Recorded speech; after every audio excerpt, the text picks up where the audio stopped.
अच्छा, इमरान खान को अगर गिरफ्तार कर लेते हैं या गिरफ्तार करने की कोशिश करते हैं तो क्या करेगी अवाम? सर कर नहीं सकती ना, अवाम नहीं छोड़ेगी। कैसे छोड़ेगी? कितने पुलिस है वैसे आप अंदाजा लगा सकते हैं, 4000, 5000, 10,000 अवाम के पास लाठी है और बंदूक है। लाठी जब जिस्म लोहा बन जाता है तो लाठी कोई असर नहीं करती। सर अभी कितने को मारेंगे? अगर 10 पुलिस मारेगी तो 1000 अवाम उन्हें मारेगी। तो इस बार ये सोच भी ना है कि इमरान खान को अरेस्ट करेंगे, ये नाम ही उनके आगे ना लगाए, क्योंकि इस बार बस इलेक्शन की डेट हम मांग रहे हैं उनसे, वो दे दें। अभी हुकूमत में ये थोड़ा ऊपर चढ़ रहे हैं, एक बार इलेक्शन आने दे फिर पता चलेगा। इन पर जो अटैक हुआ है उस पर मैं यही कहना चाहूँगा कि अगर दोबारा ये अटैक होगा तो इंशाल्लाह इस बार पाकिस्तान तो छोड़े, बाहर के जो ओवरसीज़ पाकिस्तानी वो भी मरियम को नहीं छोड़ेंगे। लंदन में देखा है ना, फ्लैट के बाहर कितने पाकिस्तानी जमा हो गए। उन्होंने क्या कहा है? तो जब इनको हुकूमत करनी थी तब तो ये गुची और क्या कहते स्टारबक घूमे हैं। तो अभी इनका बुढ़ापा का टाइम, रिटायरमेंट का टाइम आ गया है और ये पाकिस्तान को संभालने आ रहे हैं, तो इन पे इन्हें गौर करना चाहिए। और मरियम नवाज जो अभी आ रही हैं वो तो क्या आपको लगता है कि पाकिस्तान के क्या कहते हैं उस पर आ रही है कि मतलब पाकिस्तान की क्या कहते हैं हालात देखने आई? वो तो हमें और बर्बाद करने आई है। अभी हर घर में हमारी माएँ बहनें कहती हैं कि हमें भी मरियम की तरह सर्जरी करानी है। तो मैं मरियम को यही कहूँगा कि अगर अभी भी वो पाकिस्तान के लिए कुछ करना चाहती है तो ये सर्जरी ना करें, ताकि एक इंसान अपने घर में सही से सुकून की सांस ले सकेगा। बाप इधर चोरी कर रहा है, चाचा पाकिस्तान को लूट रहा है और वो लंदन से इधर से पैसा लेके लूट रही है। तो उसे यही कहूँगा कि हमारे उधर भी एक कहावत बहुत मशहूर है ना, तो वो उधर आई थी मरियम नवाज़, तो आके कहती है कि गिलगित बल्तिस्तान के लोग नवाज शरीफ से इतना प्यार करते हैं कि हर जैसे ही बच्चा पैदा होता है कि उसका नाम नवाज शरीफ रखते हैं। लेकिन आजकल हमारे उधर वक्त चेंज हो गए, जो भी चोरी करता है उसे नवाज शरीफ कहते हैं। तो इस पर मैं उन्हें कहूँगा कि इसी तरह हालात बदल रहे हैं तो उन्हें भी अपनी सोच बदलनी चाहिए। का नाम मोहम्मद आर्यन है, आइए इनसे बात करें। अच्छा, इस वक्त एक मुंशी का बड़ा भी आपने टिकटॉक पे भी देखा होगा, दीगर सोशल मीडिया पे भी देखा होगा, क्या रिएक्शन है आपका? सर वो मुंशी है तो बोल देंगे ना, मुंशी वाला काम कर रहा है इलेक्शन कमिश्नर, हर फैसला वो खिलाफ जा रहा है। ये कैसे हो सकता है? कभी तो खौफ करें, इलेक्शन में ये धांधली करते हैं फिर भी भारी पड़ रहे हैं इमरान खान। तो इलेक्शन कमिश्नर की तभी कोई औकात नहीं है, उसको इस तरह के मामलों में पड़ेंगे तो उसके भी मुंशी से भी बुरा हाल होगा उसका। अच्छा, हुकूमत से शहबाज शरीफ से क्या मुतालबा करेंगे आखिर में? मुतालबा यही करेंगे कि प्लीज़ अपनी क्या कहते पाकिस्तान की जान छोड़े और इधर पाकिस्तान का निज़ाम कोई चलाने आया तो उसे चलाने दें और जाके लंदन में अपने भाई के साथ गपशप लगाएं, इधर ना बैठे। अपनी बेटी को भी ले जाएं, सर्जरियां भी कराइए। आप क्या चाहते हो? आप चले जाओ यहाँ से। अच्छा, इमरान खान अगर बाहर निकलते हैं, ठीक है, और उनके साथ कोई ऐसा नागानी वाक़या पेश आ सकता है तो क्या अवाम रिएक्शन करेगी? ज़्यादा से ज़्यादा एहतजाज करेगी? सर एहतजाज इस बार होने ही नहीं देंगे ना अवाम। अगर इस बार इमरान खान को कुछ हो गया तो मैं कहता हूँ कि पाकिस्तान का फ्यूचर मतलब क्या कहते हैं, उन्हें लंदन में ही जाके रहना होगा। इधर तो घर जला देंगे, उनकी मौत का बाइस बनेगा अगर इमरान खान को वो हाथ लगाते हैं तो इस बार। अच्छा, इसहाक डार ने कहा था कि मैं जब आऊँगा तो डॉलर 200 से नीचे जाएगा और 200 से ऊपर नहीं जाएगा, लेकिन हमने देखा कि पिछले 2 दिनों के अंदर जो डॉलर की कीमत देखी है, सोने की कीमत देखी है, लेकिन क्या कर रहे हैं इसहाक डार? सर यही बात है ना, इश्तियारी को उठा के क्या कहते हैं हमने खजाने में बिठा दिया है। तो जो पाकिस्तान को लूटते हैं तो खजाना ज़ीरो होगा तो डॉलर कैसे नीचे आएगा? बोलने का अलग है। इमरान खान जो करते हैं ना, मैं कहता हूँ कि आप इससे अंदाज़ा लगा सकते हैं कि अमेरिका के उस टाइम गोल्डस्मिथ टॉप बिलियनर में था, उसकी बेटी के साथ शादी हुई। वो बंदा उस टाइम तो उसे पता नहीं था कि वो आगे जाके पाकिस्तान को इतना उभरेगा, क्या कहते हैं यूथ को इतना प्रमोट करेगा, पाकिस्तान की जान बनेगा।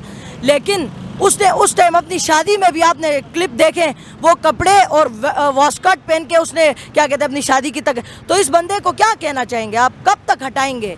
बस इलेक्शन की डेट की हमें क्या कहते हैं बड़ी बेसब्री से इंतज़ार है, तो बस जल्दी से वोट दे के इमरान खान को लाना है हमने।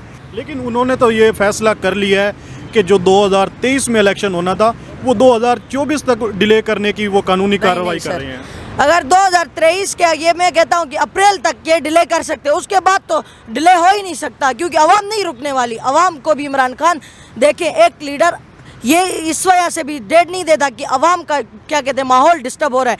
अभी इधर कितने लोग आएंगे, ट्रैफिक ब्लॉक होगा, वो सोच के वो करे। लेकिन ये इस तरह मजबूर करेंगे तो कब तक वो करेगा?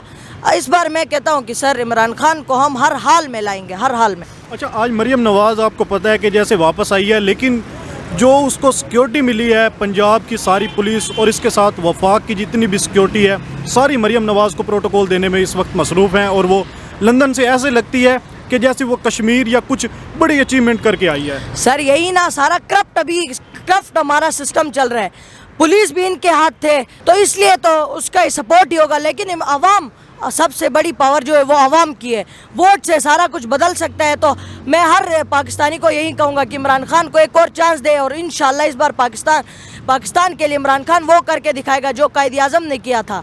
और ये सही बात है कि हज़ारों साल बाद एक लीडर उभर के आता है। कायद आज़म ने मुल्क बनाया, इस मुल्क को चलाने के लिए भी हमें लीडर चाहिए, और वो इमरान खान है। अच्छा, इमरान खान ने कहा है कि मैं अब 1 से 2 हफ्तों के अंदर दोबारा फिर सड़कों पे निकलने का ऐलान कर रहा हूँ, और वो दोबारा फिर सड़कों पे आ रहे हैं, क्या कहेंगे आप? बिल्कुल, इस बार सड़कों पे अगर आवाम आएगी ना, तो इंशाल्लाह इलेक्शन की डेट इनसे हम लेके रहेंगे, क्योंकि इस बार आवाम पूरी, पहले इन्होंने फैज़ाबाद बंद किया, इधर ही हुआ था जो क्या कहते हैं इमरान खान का, जो पिछली बार रोडों पे जो निकली थी आवाम, लेकिन इस बार फैज़ाबाद छोड़े पीछे इस्लामाबाद को उड़ा ले जाएगी इस बार आवाम। इस बार नहीं रुकने वाली सर, क्योंकि हमें पता है कि अब इमरान खान पे प्रेशर बढ़ता जा रहा है, मतलब उनकी जान को इतना खतरा है। अब अगर हम नहीं करेंगे ना, तो मैं अपने पाकिस्तान को ये अगले 70 साल और गुलामी की क्या कहते हैं आप उम्मीद रखें। इमरान खान को एक बार लाएं, और इंशाल्लाह अभी अमेरिका, कौन है अमेरिका, क्या कर अमेरिका दे रहा है आपको, बस उनके नीचे आप दबे हुए हैं कि सुपर पावर है, इतना कोई मसला नहीं है। इमरान खान आए तो उन्हें भी देख लेंगे हम। क्या कहेंगे, फवाद चौधरी को गिरफ्तार किया हुआ है? जी, मैं यही कहूँगा कि ये गिरफ्तारियाँ कर रहे हैं, इससे ये दिखाना चाहते हैं कि इमरान खान के साथ जो है वो उन्हें थ्रेट दे रहे हैं कि इमरान खान के साथ जो खड़ा है उसका ये हाल होगा। लेकिन कितने को अंदर करेंगे, ये 22 करोड़ आवाम को कहाँ रखेंगे? अगर इनने अंदर करना है तो फिर जेलें बढ़ानी पड़ेगी, लेकिन आवाम नहीं रुकेगी इमरान खान के साथ। लेकिन फवाद चौधरी ज़्यादा दिन अंदर नहीं रहेगा, इंशाल्लाह उसका वो रिहा होगा, और इंशाल्लाह इमरान खान के खिलाफ जो भी बोलेगा उसको मुंह तोड़ जवाब देंगे हम। अच्छा, इमरान खान को भी गिरफ्तार करने की पहले भी कोशिश की है, लेकिन अब दोबारा फिर करनी है। राना सनाउल्लाह ने कहा है कि इमरान खान अगर इसी तरह के बयान देते रहा तो हम उसको लाजमी गिरफ्तार करेंगे, क्या कहेंगे आप? उनकी क्या औकात है मुझे बताए, राना सनाउल्लाह कौन मानता है इधर अगर इमरान खान को सिर्फ गिरफ्तारी की खबर सुन के पूरी आवाम जमान पार्क में जमा हो गई थी, तो इमरान खान को गिरफ्तार करने का तो ये सोच भी नहीं सकते, क्योंकि आवाम पागल हो जाएगी। और इस बार अगर इमरान खान को हाथ लगाया ना, इंशाल्लाह पूरी आवाम, वो जो टर्की में नहीं हुआ था क्या कहते हैं अदम एतमाद के लिए पूरी आवाम रोडों में लेट गई थी, या तो क्या कहते हैं ये हुकूमत जाएगी, या इसी तरह इस बार शहबाज शरीफ के खिलाफ पूरी आवाम खड़ी होगी और कहेगी कि इमरान खान को हाथ ना लगे। अच्छा, इमरान खान ने रात प्रेस कॉन्फ्रेंस की है, उन्होंने कहा कि आसिफ अली जरदारी और उनके साथ और भी लोग हैं, वो मुझे कत्ल करने की साजिश कर रहे हैं और मुझे रास्ते से हटाना चाह रहे हैं। इमरान खान बिल्कुल सही कह रहे हैं कि उनकी जान को बहुत खतरा है, बहुत ज़्यादा। लेकिन इमरान खान को यही पैगाम है कि थोड़ा सा उन्होंने बहुत ज़्यादा किया है, तो थोड़ा सा और अगर वो वेट करें तो इंशाल्लाह जैसे ही इलेक्शन की डेट आएगी उनको मुंह तोड़ जवाब देंगे, और इमरान खान हर जगह पे राज करेगा। इमरान खान